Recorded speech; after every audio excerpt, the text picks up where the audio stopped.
Good morning students. हम पढ़ रहे थे जियो का chapter 5 atmospheric pressure and wind. इस चैप्टर में हम यहाँ तक पढ़ चुके थे। आज हम यहाँ से पढ़ेंगे। वेलोसिटी और the speed of the wind is measured with the help of an instrument called anemometer. यानी जो हवा की गति यानी एयर जिस स्पीड से बह रही है उसको मापने के लिए जिस यंत्र का यूज किया जाता है उसको बोलते हैं anemometer. Wind velocity is measured in kilometres पर हार। अगर हमें हवा की गति को उसकी स्पीड को मापना है तो उसको हम पर किलोमीटर यानी 1 किलोमीटर में कितनी स्पीड से एयर बह 1 घंटे में तो एक कितने किलोमीटर से हवा चल रही है उसके अकॉर्डिंग हम हवा को मापते हैं। नाउअडेज आज के दिनों में यानी आजकल instruments recording wind velocities continuously are used at weather stations. आजकल जो वेदर स्टेशन है यहाँ से जहाँ से कि पूरे देश के लिए वेदर की प्रिडिक्शन की जाती है वहाँ पे वेलोसिटी मापने के यंत्र को लगातार प्रयोग किया जाता है। These instruments are called anemograph. तो ये जो यंत्र होता है यानी वेदर स्टेशन में जिस यंत्र का यूज किया जाता है हवा की गति को मापने के लिए उसको बोलते हैं एनीमोग्राफ।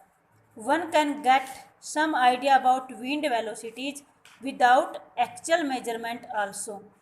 जब तक हम सही मेजरमेंट नहीं कर सकते तब तक हम विंड की सही जो स्पीड है उसको हम नहीं मेजर कर सकते। When you find smoke rising almost vertically, the wind velocity is less than। अगर आपको चारों तरफ फोगी तरह का इन्वायरमेंट बनता दिख रहा है तो वहाँ की जो हवा की गति होगी वो बहुत कम होगी। 1 किलोमीटर पर हार यानी 1 किलोमीटर में पर हार की जो हवा की स्पीड होगी वो कम होगी। When wind velocity is more than 40 kilometre पर हार। अगर विंड की वेलोसिटी जो गति है वो 1 घंटे में 40 किलोमीटर है तो one found it difficult to hold an umbrella. तो उसको अपने साथ क्या रखना चाहिए? एम्ब्रेला यानी छाता। High wind velocity of more than 100 kilometres पर हार। अगर हवा की गति 1 घंटे में 100 किलोमीटर है produce storm condition in which trees are uprooted. तो एक तरह से तूफान आएगा जो कि पेड़ों की को भी जड़ों से उखाड़ देगा। नेक्स्ट है हमारा टाइप्स ऑफ विंड्स कि जो हवा है वो कितने प्रकार की होती हैं। Following are the major types of winds. Planetary winds यानी परमानेंट विंड, वो विंड जो हमेशा चलती रहती हैं। Winds that blow all the time in the same areas of the world are called permanent winds और प्लानिटरी विंड्स। वो हवाएं जो कि सेम एरिया में पूरी दुनिया में सारा साल बहती रहती हैं उसको बोलते हैं permanent wind. These winds blow due to the presence of permanent pressure. ये जो हवा बहती हैं ये हमारे एटमॉस्फेयर में जो लगातार प्रेशर बनता रहता है उसकी वजह से बहती हैं। Belts on the earth. There are 3 main planetary winds below. नीचे 3 तरह की प्लानिटरी विंड्स दिखाई गई हैं।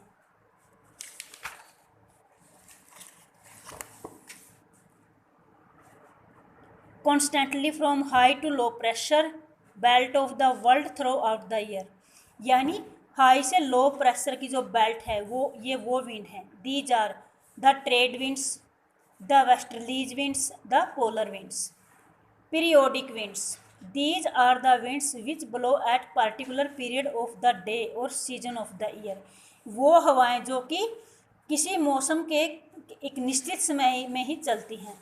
Land and sea breezes and the monsoon winds are typical example of the periodic winds. Land और जो सी ब्रिज और जो मानसून पवने हैं वो इस तरह की पवनों का उदाहरण है। Local winds. The winds blowing in the particular location due to specific pressure condition prevailing there are called local winds. यानी किसी एक निश्चित एरिया में जो पवनें बहती हैं वो उनकी लोकल प्रेशर के कारण यानी लोकल जो एटमॉस्फेयर का प्रेशर होता है उसके कारण जो हवाएं बहती हैं उसको बोलते हैं local winds. Local winds develop as a result of local differences in temperature and pressure. और इन लोकल हवाओं की वजह से जो हमारा जो तापमान है और जो प्रेशर है हवा का उसमें अंतर होता रहता है। These winds affect small areas, ये जो पवनें होती हैं ये छोटे एरिया को इफेक्ट करती हैं। लू a hot, dry and dusty wind blow over northern India and Pakistan in May and June is an example of local winds। जो हमारे उत्तर भारत में जून जुलाई के महीने, मई और जून के महीने में जो गर्म हवाएं चलती हैं और साथ ही पाकिस्तान के कुछ हिस्सों में भी इस तरह की पवनें चलती हैं, उसको बोलते हैं loo. Variable winds, these winds which are not regular, ये रेगुलर पवनें नहीं होती। And are of short duration, और ये थोड़े टाइम के लिए बहती हैं, चलती हैं। Are called variable winds. Cyclones and anticyclone are the example of variable winds. जो साइक्लोन, चक्रवाती जो पवनें हैं, वो इसका एक सीधा सा सिंपल सा एग्जाम्पल है।